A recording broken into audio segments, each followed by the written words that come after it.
So hey guys, what's up? I'm Gabs TV at tayo. So Gabs TV.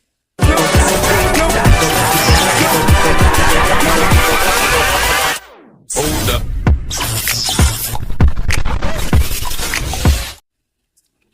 Please follow my YouTube channels, Gabs TV, of course. So yun guys, para tinatabad ako sa buhay ko ngayon.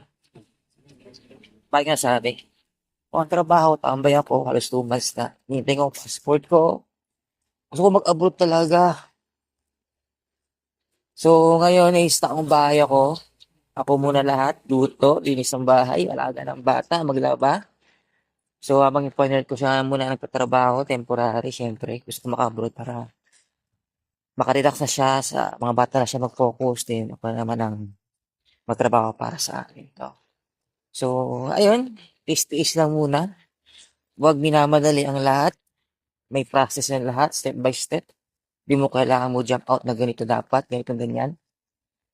So, wala na akong post-post. Kailangan ko na talaga magsipag din sa pagiging vlogger ko. No? Okay yung mag-edit.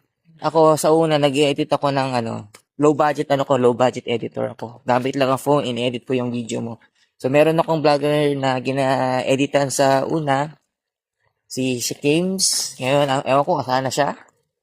So, ganado kong mag-edit din sa kanya na part. Pero yung part na sa akin na sarili ko ng vlog, parang yata ako mag-edit. Ang tagal ko walang post. Hanggang ngayon, wala talagang post. Siguro mas siguro.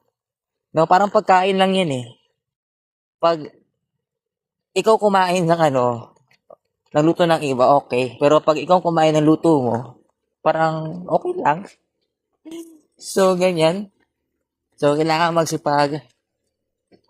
Habang nag-iintay tayo sa passport, naghahanap din ako ng sideline. Diba? So, hey guys.